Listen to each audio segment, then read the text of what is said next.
Well, hi. Today is Monday, March 17th, 2025. I'm Todd Studer, and this is Morning Coffee. Did you think we're going to have spring? Well, we will for a couple of days. Actually, more like late spring, and then winter is going to come visit us again. I've seen some predictions as much as 5 inches for Wednesday. It's going to start overnight and then snow throughout the day. 50 to 60 mile an hour wind gusts. I don't know what happened. And then after that, things get back to a more normality for this time of year. Lows in the 30s, highs in the 50s. And that I can deal with, but I'm just kind of over. I am over the snow. Are you with me? It's not going to do us any good. Coming up in just a bit, there is a local country music artist that is going to be playing in Council Bluffs at the end of the month. His name is Jason Mayer, and I caught up with him recently, and we're going to be bringing you that interview very soon and tell you all about his music, what his inspirations, and where you can see him at. And that is on the way in just a bit. Also, I'm going to fill you in on some St. Patrick's facts. And when I say facts, I'm assuming what I'm reading is right. I found it on the internet. Who knows? So if you have a different facts than me, please don't blame me because I didn't come up with these on my own. I actually found them on a website called biography.com. Wanted also to remind you that the AIM Institute's mission is to grow a strong and diverse tech community through education, career development, and outreach. And one way they do that is through a program called SWIFT, or Southwest Iowa Free Technical Training. And SWIFT provides accelerated training for Iowans interested in a career in technology, with the Charles E. Lakin Foundation providing the funding. That means that if you register, there's no cost. The next class coming up this spring. Please visit aiminstitute.org to learn more. Also, Foxco Fabrication can help you with metal fabrication, welding, laser etching, pretty much anything made with metal. Check out their website, foxcofab.com. Take a look at some of the projects that they've already done for people locally and around the country. So if you need precision metal work that's built to last, Foxco Fabrication in Council Bluffs delivers top quality welding, CNC cutting, and custom metal fabrication for businesses and individuals alike. And S&B Country Kennel has become the top spot in Southwest Iowa when you need to know your dog will receive only the best. There's boarding, daycare, grooming, self-washing, training, even a membership available to a dog park that's over an acre in size. And S&B Country Kennel also has rescue dogs, so check them out about adoption possibilities. S&B Country Kennel, located just west of I-29 on Bungie Avenue, south of Council Bluffs. Local country music artist Jason Mayer is going to be playing Whiskey Roadhouse at the Horseshoe in Council Bluffs coming up on March 29th, and he was kind enough to jump on the program with us this morning. What's going on, Jason? Hey, how you doing? Thanks for having me. I'm very well. I know that you, sir, have been crazy busy. I jumped on your website. I don't know what dates have been coming up to this point, but I know you got a lot of dates booked, and you're going to be doing some traveling. Oh yeah, very busy. I like to keep busy. That's how I like to do it. So yeah, we got a lot of stuff all over the country, so I'm excited for it. Yeah, you're going to be you're local here for the rest of this month, it looks like, and then you got some dates up in Okoboji, you got some dates in Florida, you got just all over the place. Do you have somebody helping you book those things, or is that all still on you at this point? It's kind of a mixed bag. So I do a lot of it, but I also work with a group called MRL Music Group. They book a lot of it. And then I'm familiar with those guys. And then I have 2 or 3 other booking agents, maybe even more. So it's just, booking's always the biggest pain. So all the help I can get, I'll take. You've been out there grinding for a while too. I mean, you were still a teenager when you got started doing this, right? Yeah, I was. I mean, so I've been doing it like just professionally for like 4 years now. Quit the job and just kind of took the plunge and decided to do it. But yeah, I mean, I've been playing for a long, long time, man. That quitting the job and just getting into it sounds romantic, and it sounds like you're living the dream in the music industry, but oftentimes there can be a lot of stress involved with that as well. So what has your experience been like since making that decision? It's a hit or miss, like you would think. I mean, most of the time it's great. I'm happy with the decision, but yeah, there's definitely some stressful times. It's a little scary when you first do it. Definitely some months in the winter when there's not as many gigs where you're kind of going, what the hell did I do? But No, overall, it's been good, and I really can't complain too much. I get to play music for a living, so it can't be that bad. Yeah, I've talked with other musicians that say the same thing, that it's not always about the destination. If you forget to enjoy the ride that Yeah. you're on, you're missing out on so much. You going to be playing with your band at Whiskey Roadhouse? Yep, full band there. Yeah, on the 29th. Yep.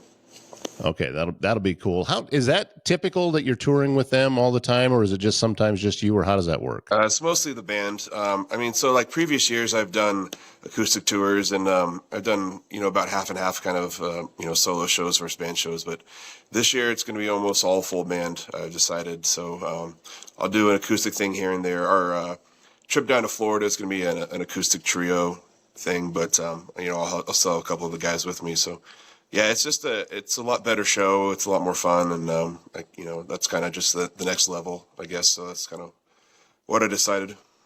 When you're out there grinding like you are right now, where are you finding time to get the new music and to do any writing? Do you just kind of fit it in on the travel, or how does that work?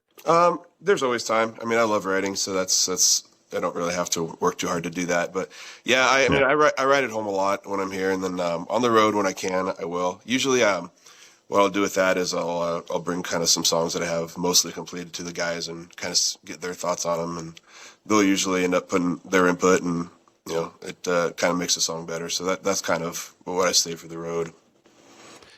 You known as a storyteller, then from some of the stuff that I've heard of yours, you're kind of real about it. You're telling stuff about your own life. Yeah, I mean, I think that's what you have to do. I mean, you learn that through the years. If you try to write stuff that's not you, that's the audience is usually pretty smart, and they can usually sniff that out pretty quickly. So, and then also, I think just you got to write stuff that you like too. If you don't like it, you're not going to want to play it. So, if you write about yourself, it makes it easier. Well, you talk about stuff that you like. What is some of the stuff that you like? Who's out there right now that you're listening to? Honestly, mostly what I listen to if I get my truck or whatever is red dirt kind of country music, Texas stuff. I've been that way for a long time. Recently, Trudy Oak Revival's been a big one of mine. Co Wetzel, Red Clay Strays. Oh man, those guys are Red Clay Strays are. I think that they're already.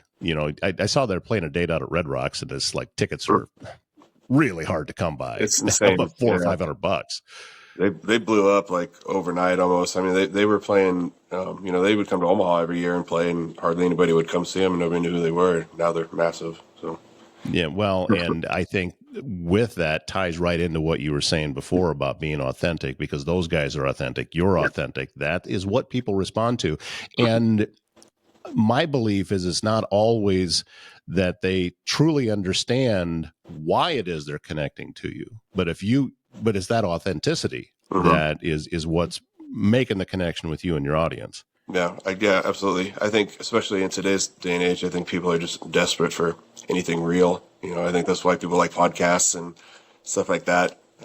There's just so much fake stuff out there. So yeah, if you can be authentic, I think you definitely have a leg up. What's working for you right now to get your music out there? Is there any of those platforms or any way that you're getting your stuff for people to be able to hear? I mean, there's not necessarily one bigger than the other. I mean, most of my streams come from Spotify. I think that's pretty common. I'm a little bit older in this, so my generation wasn't quite the social media generation. So I'm still kind of trying to figure my way through it, but I do my best at it. But no, I mean, I'm on everything: Facebook and Instagram and TikTok, and I do all right on all of them. Yeah, it's and with what it is that I do here, I've learned that you can't get bogged down in specific numbers on any day or any week or what something might be doing. You just got to keep putting it out there. Yeah, and you just got to keep going. Yeah, it can get disheartening if you look too much into that and focus on stuff that's not working. Well, and plus there's a lot of things that are outside of your control. Yes. Your job is done once you have posted your music and you put it out there. Right. At that point, it's okay. how is this going to relate? How are the different platforms going to push it out? What kind of algorithm that, seems to just stay a mystery? Yeah, you know, exactly. No, yeah, exactly. I mean, you do it because you have to. It's kind of part of the job now. But and I also know that I can go out and play live music and interact with fans there and network and do my thing there, and that helps as well. So it's kind of a full approach that way.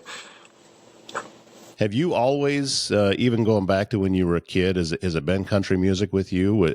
Was there any other style that you were into? Not really. I wasn't even really that into country as a kid. I grew up a kind of a rock guy.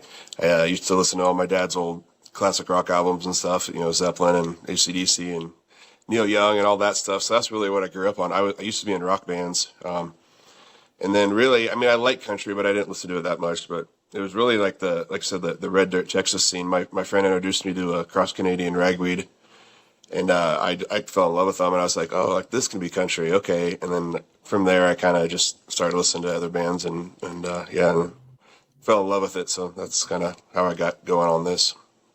A lot of these bands that you're talking about aren't getting like traditional radio play. No.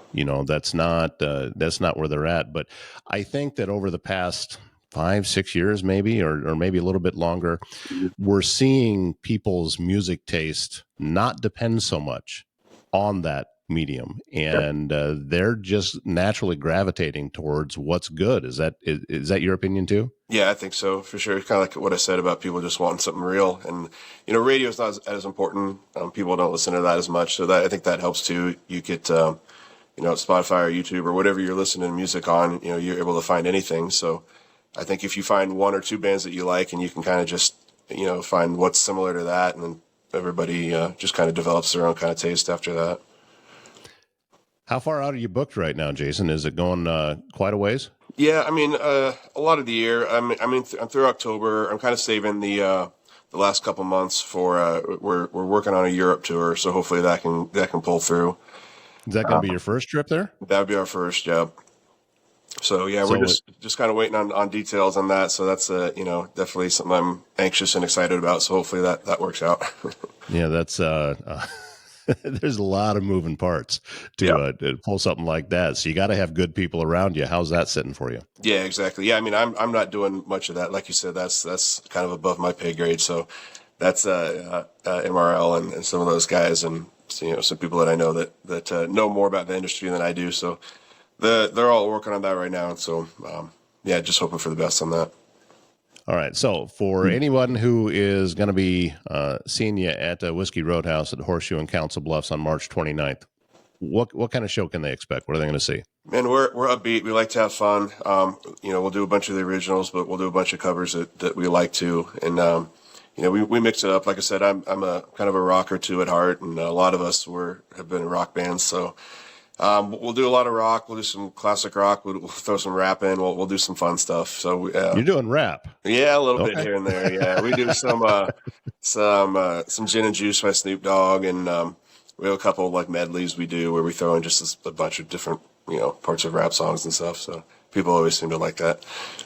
Sounds like it's going to be a ton of fun, and looking forward to it. I appreciate you coming on and taking some time out. I know that in your industry, it's hard sometimes to find little areas here to do this or do that. But I'm grateful that you decided to jump on with us here today, and we're going to see how many folks we can get out there to Whiskey Roadhouse for you. Yeah, absolutely. I appreciate you having me, and anytime. And come out March 29th, Whiskey Roadhouse in Council Bluffs. I'd love to see you all out there. The CB Captains are our local semi-pro soccer team, and they have released their schedule. It is out on social media right now. You should be following them on Facebook and Instagram and everywhere else. Just search CB Captains Football Club, and you'll be able to find them. And their opening game on the schedule is against Lenoma, and that is coming up on May 9th. It's coming up on May 9th, and that's going to be an evening game. And all of the home games will be played at Lewis Central. So let's get on out and support this team. And you can see that there's a lot of games that are going to be coming up, a lot of home games a couple of games against the teams in Omaha, Cedar Rapids as well. So looking forward to seeing you out there for the CB Captains. Also, there is another episode of the podcast out called Circle of Trades. Travis decided that he wanted this episode to be all about marketing and how he markets for his Air Serv Heating and Air Conditioning, and also Waldstein Plumbing.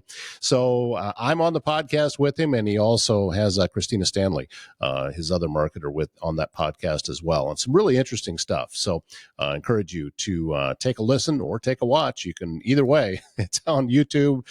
He now has a Circle of Trades Facebook page, so you can find him there, and on your favorite audio-only platform too. Best way is, for me anyway, is just to find it on Spotify.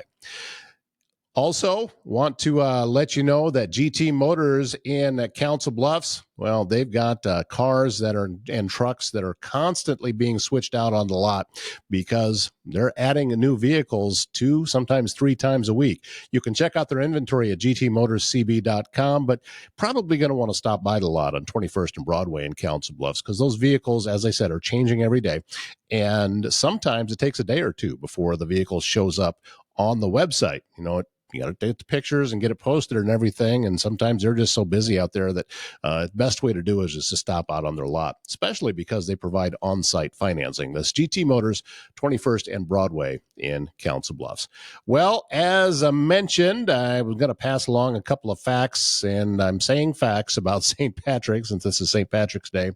And some of the stuff I did not know. This is according to the website biography.com. And the number one thing that is on here is that St. Patrick wasn't Irish. No, he was born in England, 385 AD, didn't make his way over to Ireland until, according to this, Irish pirates kidnapped him at the age of 16 and sold him into slavery. And later he dedicated his life to converting the Irish to Christianity. Also, he taught himself to read and write. Some believe that St. Patrick created the Celtic cross. You're familiar with that. It's kind of the circle with the cross in it. St. Patrick used a shamrock to explain the Holy Trinity. That is where that shamrock would come from that we see all the time on St. Patrick's Day. And here's an interesting one. The original color for St. Patrick's Day wasn't green. According to biography.com, the original color was blue. That after the Order of St. Patrick was established in 1783, the organization's color had to stand out from those that preceded it. And since dark green was already taken, the Order of St. Patrick went with blue. How about that? That's just a few facts about St. Patrick's Day. It doesn't say anything in here about how we're supposed to drink beer or anything on St. Patrick's Day or what corned beef. It says nothing about corned beef and cabbage, but I know that I'm a fan and I'm looking forward to having some tonight. All right, we're wrapping up the show on this St. Patrick's Day. Thank you so much for being a part of things. Enjoy the weather for the next couple of days. And, well, if it's going to snow, you might as well enjoy it, right? Do that on Wednesday and then getting back to normal a little bit later on in the week. My name's Todd Studer. Have a great Monday.